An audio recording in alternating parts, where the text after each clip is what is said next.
Bueno, pues agradeceros que colaboréis con nosotros y a Elena por habernos puesto en contacto. Seguro que aprendemos mucho y bueno, ya colaboraremos más veces, espero.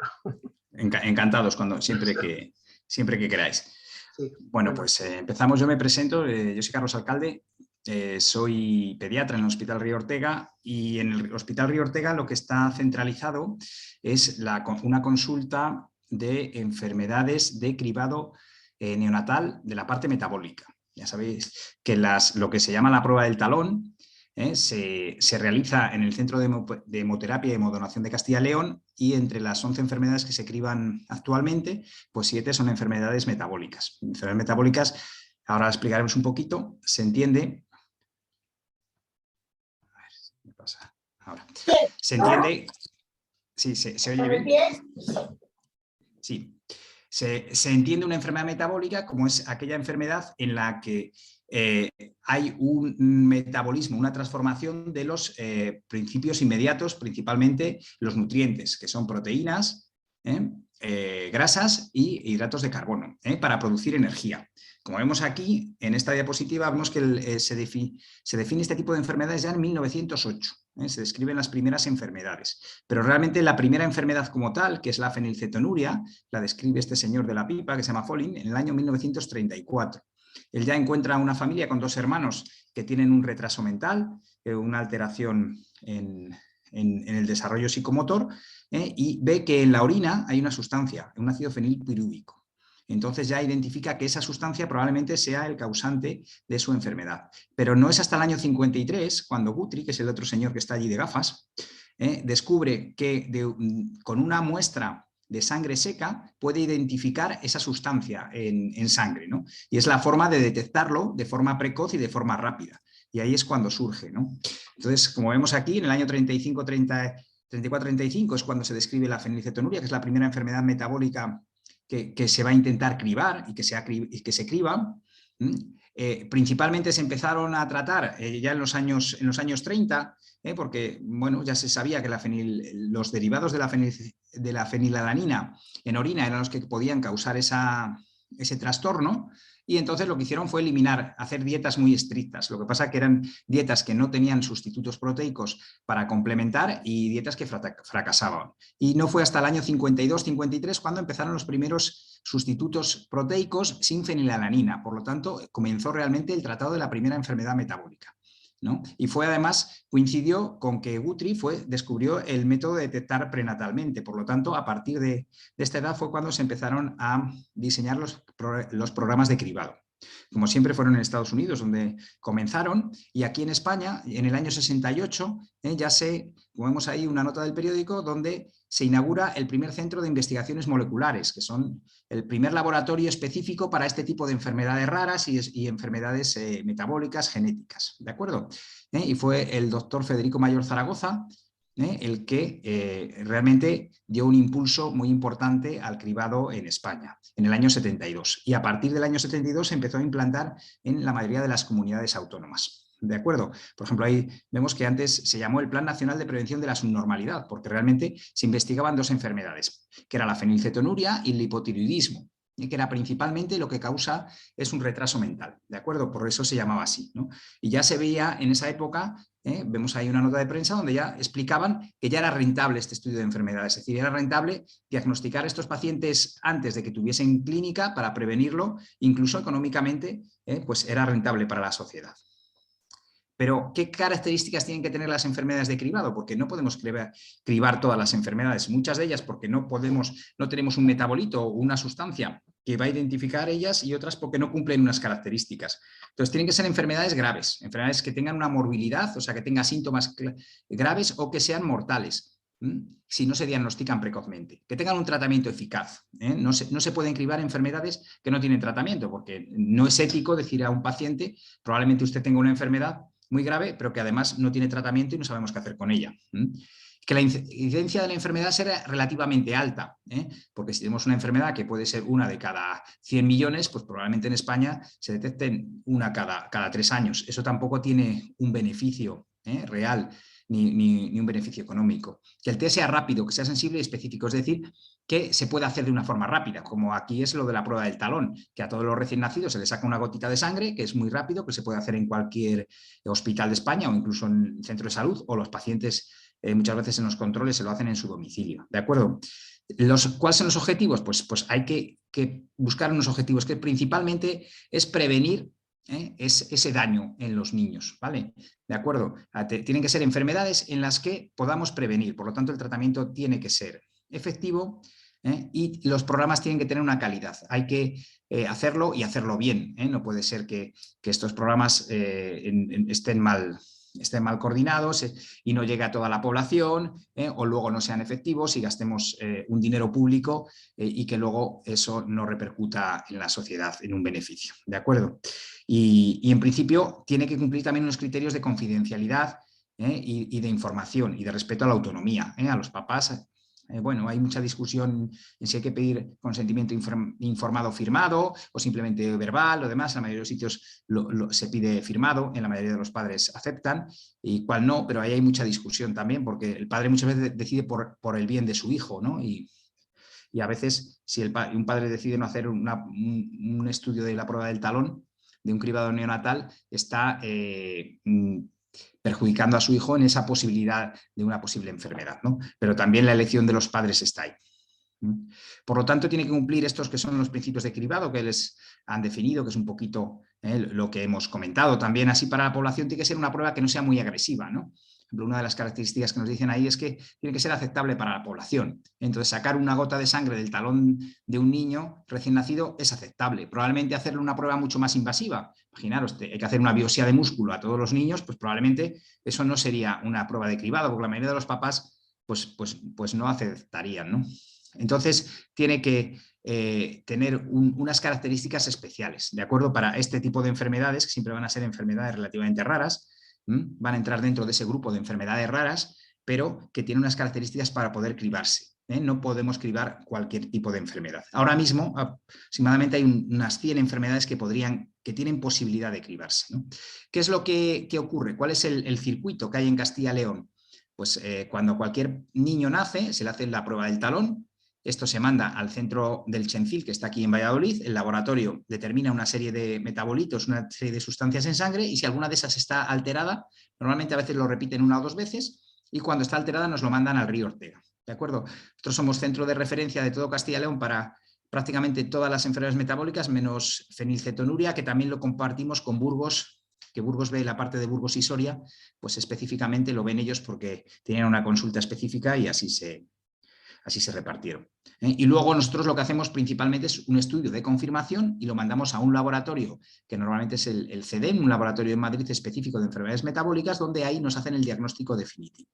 Por lo tanto, va habiendo distintos pasos a distintos niveles. ¿Qué es lo que pasa con el cribado en el mundo? Y vamos a centrarnos un poquito en Europa. Decir, por ejemplo, que el país que más avanzado está en el cribado con muchas cosas es Estados Unidos. Estados Unidos tiene una sanidad que la mayoría es una sanidad privada, ¿no?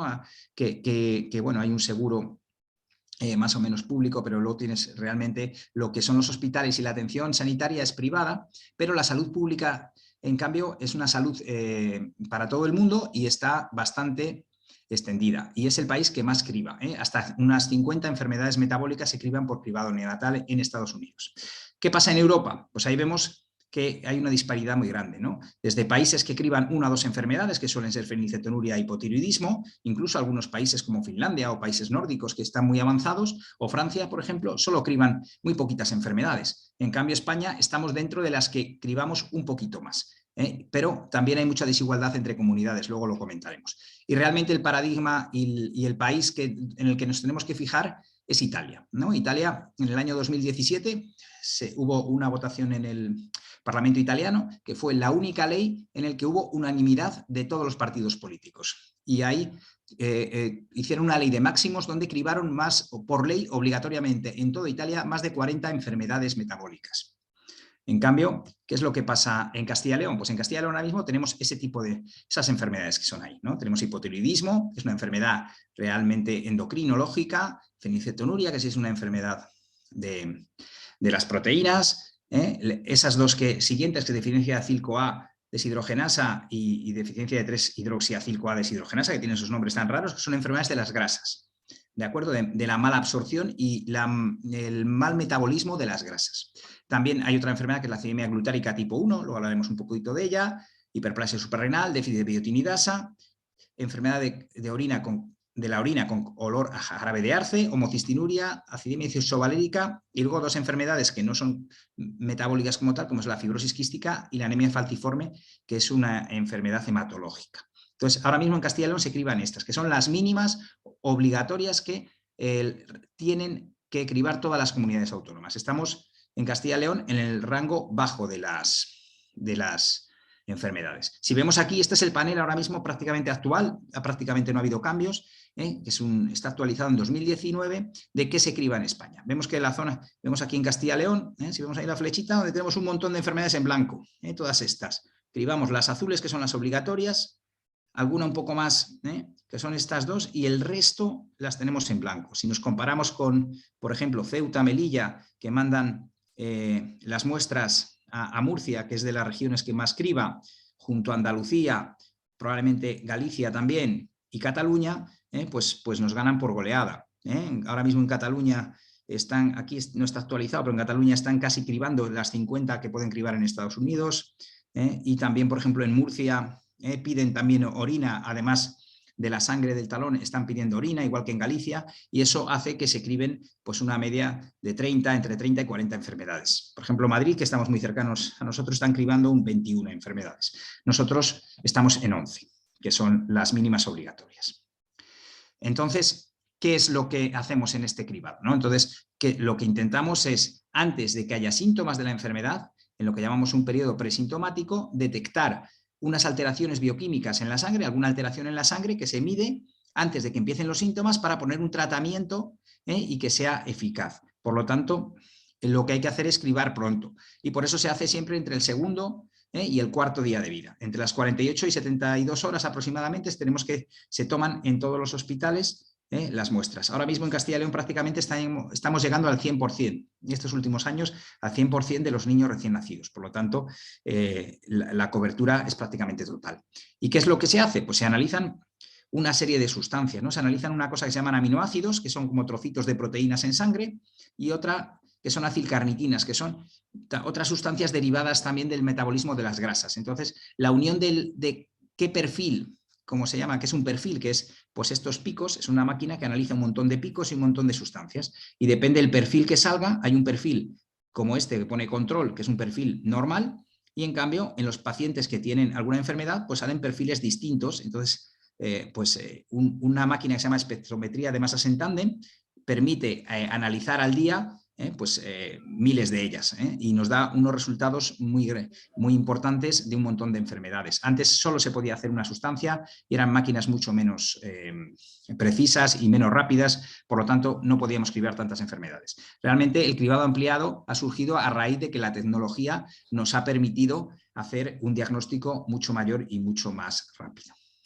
Si tenéis alguna pregunta podéis pararme y preguntarme, esto no es una charla magistral, o sea que si alguien tiene alguna duda o algo que queréis comentar, lo comentamos y si no al final, ¿vale? Esto es un poco para que veáis este quesito, es un gráfico donde vemos todos los tipos de enfermedades metabólicas que existen. Existen más de 4.000 enfermedades metabólicas descritas. No todas tienen tratamiento, la mayoría no tienen tratamiento, muchas son enfermedades raras y ultra raras. Por lo tanto, ya os digo que más o menos se pueden llegar a poder diagnosticar unas 100 en un cribado neonatal, antes de que tengan clínica. Muchos de vosotros estáis familiarizados con la genética, porque muchas enfermedades raras, la mayoría de las enfermedades raras tienen una base genética conocida, ¿no? Sabemos que pues lo mismo pasa con las enfermedades metabólicas. Las enfermedades metabólicas, la mayoría cumplen criterios que se llaman autosómicos recesivos, es decir, que el padre es portador de una mutación, la madre es portadora de otra mutación, y para ser enfermo necesitan estar un niño, un descendiente de esta pareja con las dos mutaciones. Por lo tanto, hay un 25% de posibilidades de que los hijos de esta pareja sean enfermos, un 50% que sean portadores porque pueden heredar por parte del padre o por parte de la madre la mutación un alelo sano y otro alelo conmutado, o los dos sanos, y entonces sería sano no portador. Viene el último día. Sí. El lunes, pero lunes ya no hay cole, cielo. Ya no hay cole, Pues te tiene que seguimos. tocar. Entonces, como habíamos comentado, la genética es la base con lo que nosotros vamos a confirmar la enfermedad. Por lo tanto, vamos a tener que identificar lo que es la enfermedad. Tenemos que tener una mutación, una alteración en la genética, porque es la base inicial donde se produce. Esto es simplemente para recordar un poquito que la genética, ahora que se habla mucho en relación con el COVID, con las vacunas RNA y demás, pues hay tres partes que, por decirlo así, en la genética humana y de la biología. Tenemos una parte que se llama el ADN, que es donde está toda la información transcrita. Esto se transcribe en ARN, que las famosas vacunas de ARN mensajero, que es lo que nosotros, por ejemplo, en estas vacunas del COVID, introducen una secuencia que luego van a traducirse en una proteína. ¿De acuerdo? O sea, que el ARN ya es un derivado del ADN, que el ADN es realmente el genoma donde está toda nuestra información. Eso se transforma en ARN, que es otra información que ya a su vez se traduce en las células en forma de proteína. Y normalmente en cualquier enfermedad metabólica lo que hay es una alteración en el ADN que hace que el ARN esté alterado y que la proteína que se produzca sea una proteína alterada y no funcione bien. Eso ocurre tanto en las enfermedades metabólicas como en otro tipo de enfermedades. Además de las enfermedades metabólicas, ¿qué otras enfermedades se criban? Pues se criba la fibrosis quística, que he visto que hay algún paciente en vuestra asociación que tiene fibrosis quística, que es otra enfermedad ultra rara, que es una enfermedad que afecta principalmente a los pulmones, al páncreas, al aparato digestivo y al aparato respiratorio. Y es una enfermedad relativamente frecuente. Vemos ahí que una de cada 2.500 personas en España lo pueden padecer. Y uno de cada 35 habitantes son portadores sanos de la fibrosis quística. Lo comentábamos antes de que tienen que juntarse dos portadores para tener el riesgo de que sus hijos, un 25% de sus hijos, tengan la enfermedad. El hipotiroidismo es la otra enfermedad que se ha cribado junto a la fenilcetonúria desde los años 70, por eso se llamaba el cribado de la prevención de la subnormalidad, porque eran dos enfermedades que lo que hacían principalmente, aparte de otros síntomas, del hipotiroidismo, del bocio, de la talla baja, del retraso en el crecimiento y demás, era que daban retraso mental junto a la fenilcetonuria. ¿De acuerdo? Entonces, la mayoría de las enfermedades metabólicas que se criban están relacionadas con los nutrientes principalmente, ya sea con los carbohidratos, las que menos normalmente, pero sobre todo con las proteínas y con las grasas, y algunas de ellas con los déficits de vitaminas. Si repasamos así un poquito lo que son las enfermedades más frecuentes para que tengáis una visión un poquito, no hace falta que leáis estos símbolos, porque simplemente es la fenilcetonuria. ¿En qué consiste? Pues consiste en que la fenilalanina, que es un aminoácido, un trocito de proteína que está dentro de todos los alimentos que tomamos que tienen proteínas, se tiene que transformar en una sustancia que se llama tirosina. La tirosina se usa sobre todo para producir neurotransmisores a nivel cerebral, ¿de acuerdo? Para que funcione bien nuestro cerebro. ¿Y qué es lo que ocurre? Que hay un déficit en una proteína, que es la fenilalanina hidroxilasa. Por lo tanto, no se va a transformar fenilalanina en tirosina y se va a acumular muchísima fenilalanina en sangre, que va a pasar al cerebro y va a producir un daño cerebral que, junto al descenso de la tirosina, que no va a haber suficientes neurotransmisores, va a producir el daño en ese órgano. Por lo tanto, cuando nosotros tenemos un paciente con fenilcetonuria, llamamos al padre y le decimos, ¿qué es lo que hemos detectado en sangre? Detectamos la fenilalanina un poquito alta. La mayoría de ellas van a ser hiperfenilalanemias benignas. Casi siempre les intentamos tranquilizar a los papás. Hay que confirmar la enfermedad muchas veces, y muchos de esos cuadros son benignos. La verdad que esa es la parte menos positiva, por decirlo así, del cribado. Muchas veces encontramos enfermedades muy suaves y sometemos a los niños a ciertos estudios, que en otro caso no lo haríamos, y ellos probablemente son enfermedades suaves que no van a tener repercusión, y luego, pues la verdad que la noticia negativa que damos a los padres muchas veces hasta que conocen realmente que es una enfermedad benigna, ¿vale? Y luego la parte de la fenilcetonuria con tratamiento, que son las fenilcetonurias clásicas, que también, como todas las enfermedades, hay formas leves, moderadas y formas más graves, que eso lo vamos a tener que poner un tipo de tratamiento. Lo mismo pasa con otra enfermedad que cribamos, se llama homocistinuria. La homocistinuria, ahí el problema no está en la fenilalanina, sino está en otro aminoácido, que es otro trocito de proteína, que se llama metionina. Bueno, el caso es que la homocisteína, ¿qué es lo que da? Pues da lesiones no solo a nivel cerebral, sino también a nivel óseo, a nivel ocular, donde hay luxación del cristalino, y a nivel de que aumenta el riesgo de trombosis en la sangre. Y si les ponemos a estas dos enfermedades una dieta basada en bajar las proteínas de alto valor biológico, que son proteínas principalmente carne, pescado, leche y huevos, eso hay que suplementarlo con otras proteínas, con otros alimentos que tienen menos proteína de alto valor biológico, con esos aminoácidos que hacen daño al niño, como las frutas, las verduras, suplementarlo con alimentos especiales, que son los que están subvencionados, y con otros alimentos sin proteínas, que cada vez hay más en el mercado. ¿De acuerdo?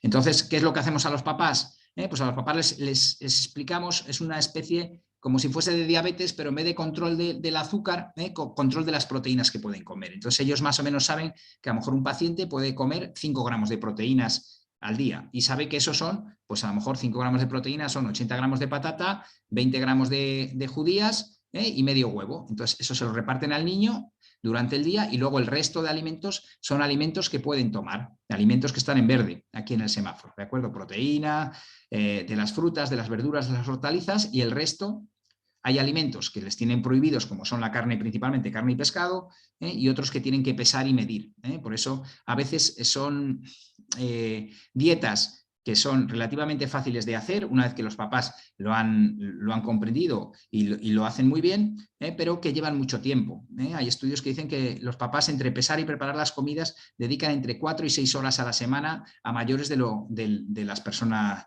de una alimentación normal. Por lo tanto, consumen muchos recursos de tiempo y de esfuerzo en las familias.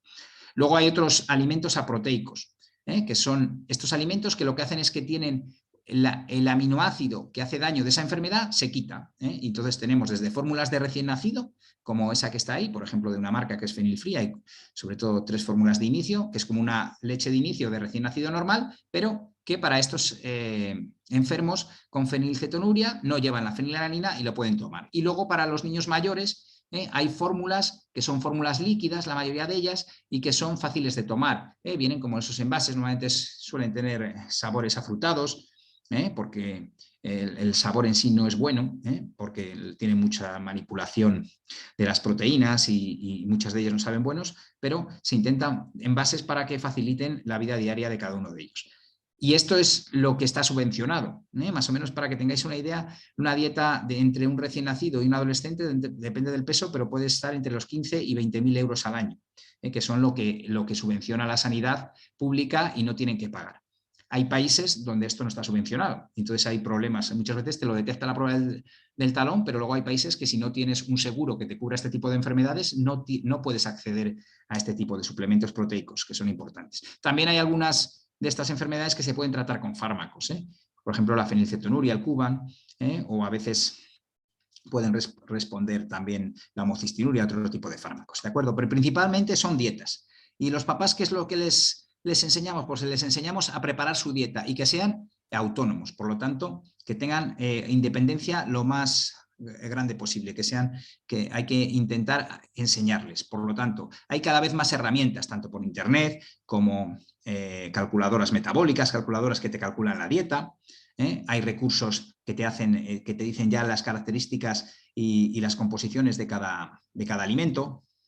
Incluso ya recomendaciones para el colegio, cada vez por suerte en estos últimos 10 años, pues ya igual que vosotros que estáis en la asociación y tenéis muchos recursos y mucha información de las enfermedades, pues aquí también por suerte se ha aumentado. Por ejemplo, hay que destacar el Hospital Sant Joan de Déu de Barcelona, que tiene una página que se llama Guía Metabólica, muy actualizada, muy completa, que es muy útil para médicos y para familias, con chats, con un montón de recetas, que realmente para estos pacientes les viene de gran ayuda.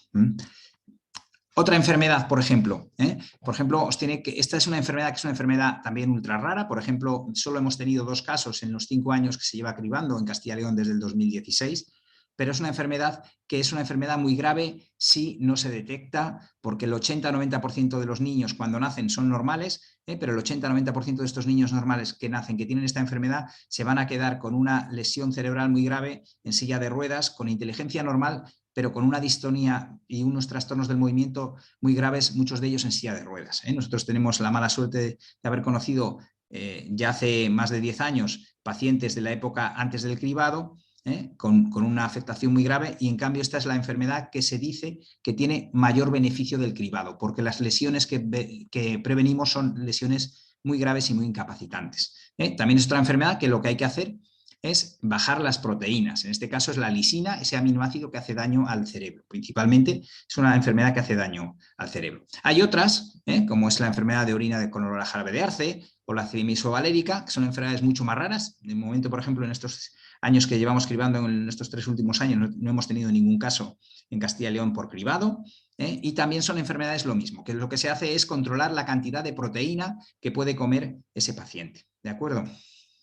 Muchas veces estos pacientes van a necesitar lo que se llama tratamiento de urgencia y de emergencia. Muchas veces viven con esa espada de Damocles los papás encima, de que saben que si cogen una infección o cogen una enfermedad grave, eso puede descompensar su enfermedad y producir daños cerebrales irreversibles. Por lo tanto, en casa lo que tienen es siempre alimentos sin proteínas, alimentos ricos en hidratos de carbono, o tienen muchas veces destrinomaltosa, que hacen que eviten las lesiones.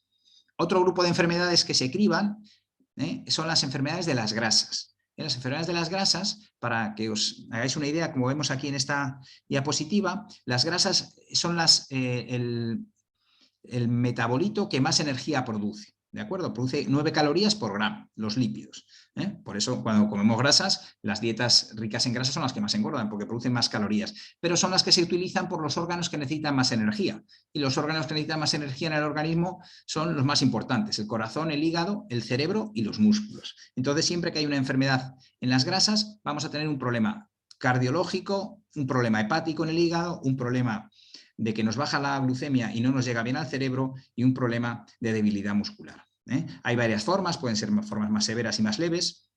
¿Y cómo se tratan estas enfermedades? Pues las que afectan a los ácidos grasos de cadena larga, por ejemplo, pues son enfermedades que no pueden comer. Por ejemplo, son los ácidos grasos que están en el pescado, que están en las carnes, que están a veces en el aceite de oliva.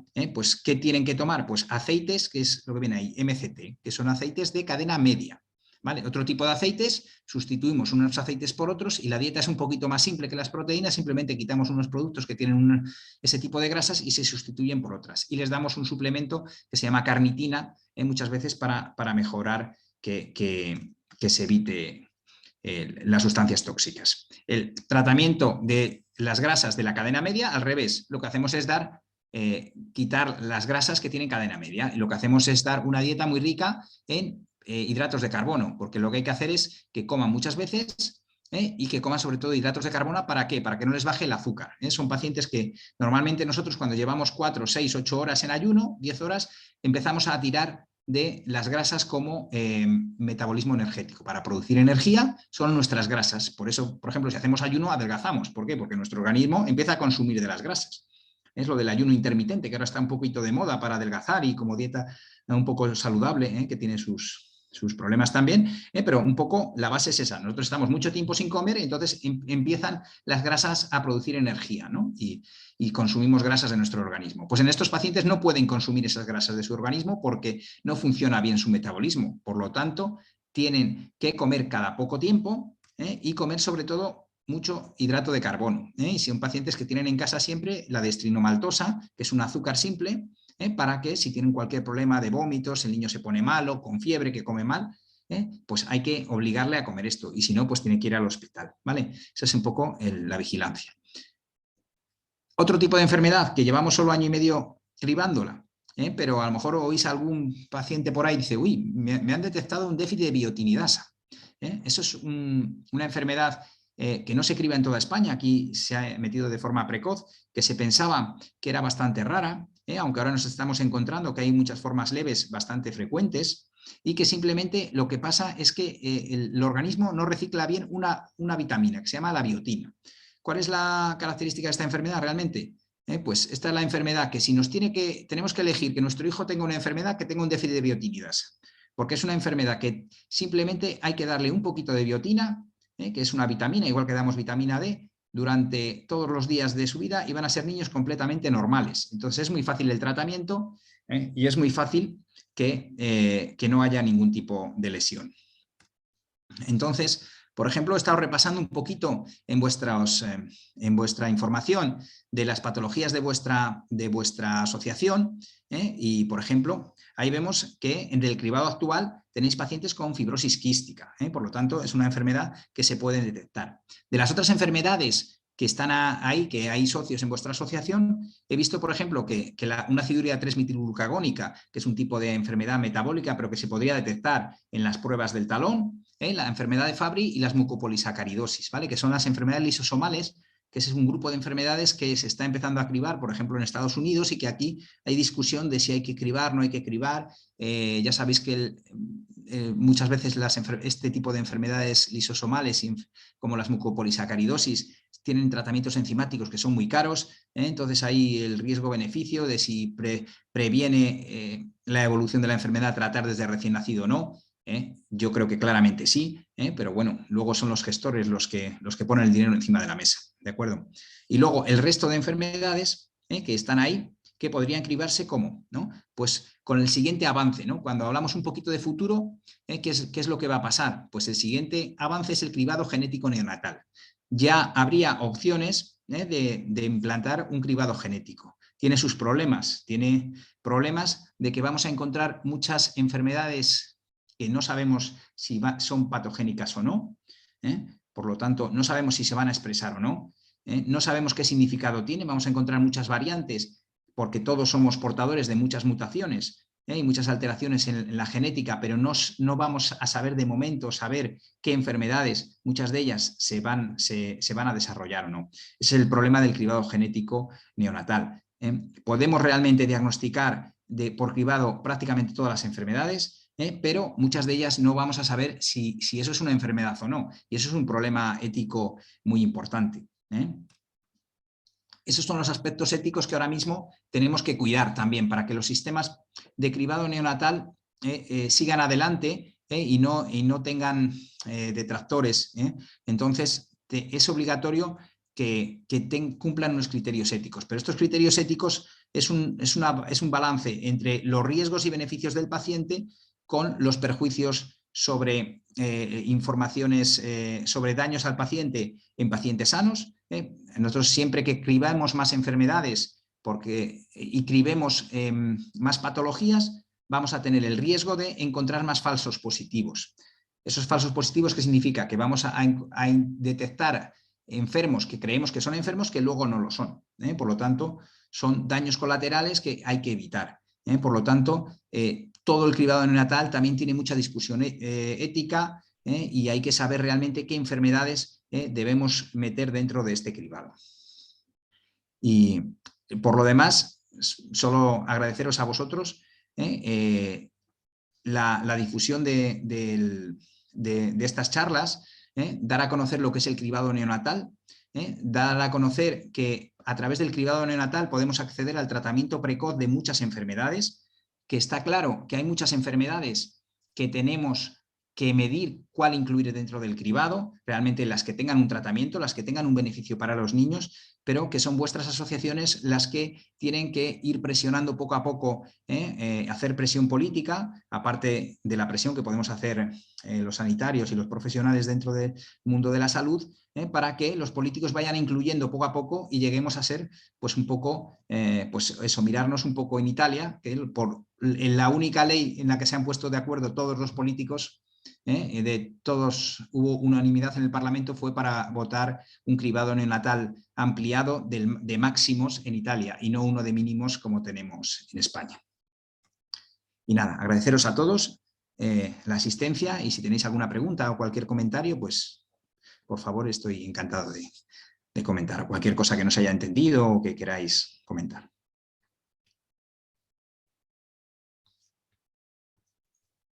A mí me llama la atención de que Castilla y León siempre estamos a la cola de todos.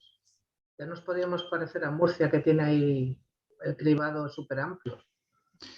Pues sí, la verdad que eso, hombre, hay muchas circunstancias. Probablemente el problema es que el problema al final es un problema económico, ¿no? Todo esto al final es cuestión económica y también muchas veces es cuestión de recursos, ¿no? Murcia, bueno, pues contaba con un laboratorio muy potente que se apoyó desde el punto de vista. En aquellos momentos los políticos que estaban allí desarrollaron ese cribado y ese programa y se va desarrollando. También es un poco lo que os comentaba, hay que ir desarrollando poco a poco enfermedades que realmente que tengan beneficio para la sociedad, aunque realmente probablemente hay bastantes enfermedades ya muy demostradas que tienen beneficio. Quizás un poco el objetivo es eso, mirarse pues un poco, por ejemplo, en Italia, que prácticamente criban el mayor número de enfermedades que se pueden cribar, porque además muchas veces el gasto es el mismo. O sea, con la misma gota de sangre del talón se pueden cribar más enfermedades y conocer más enfermedades de las que ahora mismo se identifican en muchas comunidades autónomas. Pero bueno, no somos únicos en Castilla y León. Vamos poco a poco. Ahora mismo hemos avanzado un poquito, porque hemos incluido 3 enfermedades más que están en el programa piloto, que las hemos metido un poquito antes que otras comunidades autónomas. O sea que, bueno, poco a poco yo creo que se va trabajando y los políticos se van concienciando de que esta es una forma de prevenir daño y a medio y largo plazo de ahorrar también económicamente, ¿no? Porque tanto el gasto económico de cuidados y ya no digo nada, el dolor de las familias y de las enfermedades y de las secuelas de los pacientes, eso es mucho más importante y a veces a medio plazo es ya solo a nivel económico es rentable. Lo que gastamos luego en discapacidad, en recursos de educación y otros recursos muchas veces en enfermedades prevenibles, ¿no?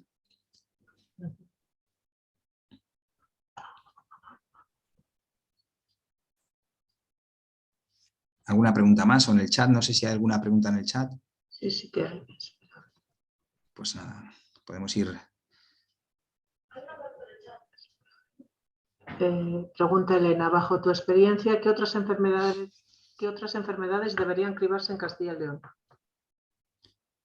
Pues yo creo que ahora mismo, por ejemplo, la mayoría de las enzima orgánicas que se están cribando en muchos, tendríamos ya tecnología para cribarlas, ¿no? Es ampliar un poquito las enzimas orgánicas, ampliar todos los trastornos de la beta-oxidación, que eso es también un poco. También aquí hay un feedback de aprendizaje, hay un periodo de aprendizaje tanto del laboratorio de cribado como de los médicos que vemos esos pacientes, ¿no? Entonces, son pacientes que muchas veces no tienen clínica, tienes que confirmar la enfermedad, si la tienen o no la tienen, y tenemos que ir empezando. Entonces, ahora mismo ya hemos incluido enfermedades de todo tipo y yo creo que sobre todo, yo creo que hay que ampliar esas enfermedades de la beta-oxidación, por ejemplo, de las grasas, que ya cribamos 2, y hay otras 5 o 6 enfermedades que podrían detectarse también, y lo que se llaman acidinas orgánicas, la propiónica, metilmalónica y otras enfermedades que son las que ahora mismo tenemos un acceso sin montar nada más, simplemente querer ampliar esas enfermedades, ¿no? ¿Hay otra pregunta? Sí. ¿Puedes ver el chat o no? Sí. El de Pilar Rodríguez. Me gustaría saber si existe alguna prueba para la detección precoz de la osteogenosis imperfecta. Osteogénesis imperfecta. Pues que yo sepa, no existe ningún metabolito de osteogénesis imperfecta. Estaría dentro de esas enfermedades que se podrían cribar dentro del estudio genético. El cribado genético, que es la posibilidad teórica de poder cribar cualquier tipo de enfermedad, pero muchas veces, como a veces pasa en la fibrosis quística, que una vez que dan positivo los primeros, la prueba, la tripsina inmunoreactiva, luego lo que hacen es buscar las mutaciones más frecuentes. Pues esto también se puede buscar en otro tipo de enfermedades. Se podría cribar a través del cribado genético, que yo sepa no tiene otro tipo de forma de cribarse. ¿Y si hay algún cribado a este respecto en algún otro lugar? De osteogénesis imperfecta, ahora mismo en España no. Ya te digo que tendría que ser el cribado genético, que eso muchas veces tiene mucho miedo porque hay la cantidad de enfermedades o de mutaciones y variantes que no sabemos qué significado tendrían, eso sería muy alto. Entonces ahí tendría que ser cribados genéticos selectivos de ciertos tipos de enfermedades, ¿no? Eso sí que podría ser más posible, ¿no? Buscar mutaciones más frecuentes de enfermedades que sabemos que esas mutaciones de verdad se asocian con enfermedad, ¿no? Pero nosotros podemos hacer el estudio genético, un exoma completo clínico de cualquier paciente, pero es más complicado luego interpretarlo, ¿no? A ver, Elena, las enfermedades metabólicas con riesgo de descompensación tienen que ingresar mucho y a veces en Castilla y León los hospitales están muy lejos de nuestras poblaciones. ¿Qué nos recomendarías? Bueno, pues nosotros, Elena ya lo sabe que alguna vez hemos hablado, intentamos tener contacto con todos los hospitales que tienen pacientes de riesgo, ¿no? Por ejemplo, nosotros ahí vosotros en León, sobre todo el Hospital de Ponferrada, ¿no? Que muchas veces tenemos contacto incluso para hacer estudios iniciales. Hay familias incluso que no pueden desplazarse por temas socioeconómicos, entonces entramos en contacto con los hospitales. Intentamos que todos los hospitales tengan información porque realmente la descompensación de estas enfermedades, el tratamiento es muy básico. Muchas veces es solo poner un suero glucosado, una vía con agua y con glucosa, con azúcar, que eso está disponible en todos los hospitales de España y de nuestra comunidad. Entonces, ahora mismo lo que hay que hacer es pues, difundir un poco también a través de otras asociaciones, como hicimos con Elena, de unos trípticos y unos pósteres informativos para repartir en las urgencias y demás. Yo creo que lo que hay que hacer es difundir información, muchas veces a través sobre todo a los médicos y al personal sanitario de todos los hospitales, que esto no dejan de ser en el fondo enfermedades raras, y la gente, pues muchas veces si no te dedicas a ellas, pues no pierdes el tiempo en estudiarte enfermedades que a lo mejor te vas a encontrar una vez en tu vida, ¿no? No son rentables. Entonces lo que tenemos que es facilitar a los sanitarios que tengan la información muy a mano, muy disponible, para que puedan tratar de una forma rápida y correcta a nuestros pacientes. Susana, buenas, Carlos. Soy Susana, la mamá de Paula Gados. La nuestra falta en la prueba del talón. Creo que algo que falta muy importante sería un seguimiento por nutricionistas. Sí, sí. Bueno, es verdad, Susana, ya lo hemos hablado muchas veces. Realmente específicamente no es una de esas enfermedades que afectan a las grasas, que podrían cribarse. No, como tal, específicamente no tiene un cribado, es una enfermedad bastante rara, la aciduria glutárica tipo 2, pero si lees todas las acilcarnitinas y demás, pues probablemente si empleas todos los recursos que tenemos ahora, pues podrían detectarse ya. Pero bueno, la verdad es que a veces es más complicado, a veces queremos hacer cosas, pero bueno, es difícil. Igual que los nutricionistas, pues nos encantaría a todos tener un nutricionista y un dietista en la consulta. Poco a poco se va avanzando, pero sí es verdad que el sistema público de salud muchas veces tiene sus limitaciones y no tenemos dietistas en todos los centros, ¿no? Tenemos dietistas o a tiempo parcial o dietistas que no tienen. Lo ideal sería tener todos los hospitales un dietista, un nutricionista que se dedicase en una consulta específica a atender las dietas de nuestros pacientes. Como bien saben, muchos pacientes que acuden a nosotros, pues nosotros muchas veces tenemos que hacer de dietistas y demás porque pues, lo primero que hay mucha demanda de dietistas actualmente y poco a poco vamos presionando para intentar tener consultas de dietas específicas en cada hospital. Elena, Castilla y León cuenta con el equipo de María Isidoro para el diagnóstico genético. ¿La derivación para muestras de pacientes se debe hacer desde vuestra unidad o podría ser desde otro especialista? Sí, bueno, María Isidoro, que es la que lleva el IPSAL en Salamanca, el laboratorio genético, realmente no es diagnóstico de cribado, sino es diagnóstico de confirmación. Y nosotros las mandamos muestras muchas veces a Salamanca y cualquier otro especialista, no solo es de enfermedades metabólicas, cualquier especialista de la comunidad, incluso desde los centros de salud, hay un programa para envío de muestras de consulta, ya sea mandar solo la muestra de sangre y luego que se vea el paciente en su hospital de origen, o incluso se pueden derivar a Salamanca y ver todo tipo de enfermedades raras, de diagnóstico genético. Hay una consulta específica en Salamanca. No es de cribado como tal, es una consulta que está abierta a cualquier paciente clínico.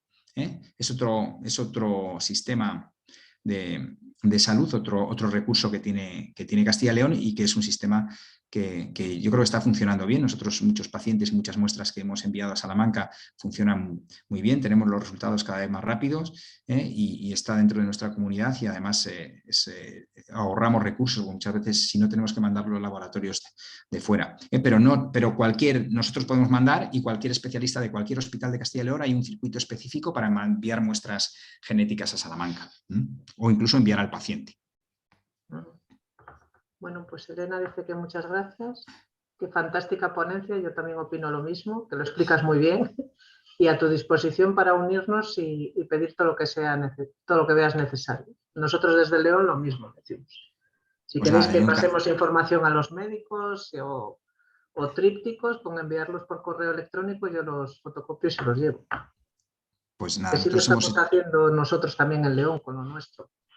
Yo creo que es la forma, ¿no? Yo creo que hay que seguir difundiendo esta enfermedad. Muchas veces yo lo veo porque igual que hay otras enfermedades que yo no trato y muchas veces ahora mismo la cantidad de información que hay es tan amplia que es muy difícil saber de todo, ¿no? Entonces tenemos que ponerlo fácil realmente a los sanitarios para que tengan acceso fácil y realmente ir insistiendo y siendo un poquito pesados y decir, bueno, y mandar folletos, información, cursos, como estáis haciendo vosotros, es el camino. Pues nada, de parte de Elena y mía, cuando quieras, nosotros colaboramos con todo lo que sea. Pues estaremos en contacto para seguir colaborando. ¿De acuerdo? Muchas gracias a todos. Gracias a todos. Vale. Gracias. Gracias. Muchas gracias. Muchas gracias también a ti, Gracias. qué trabajazo que haces desde Aller. Da gusto. Dale. Gracias, Gracias. Carlos. Venga, gracias a todos. Hasta pronto. Adiós.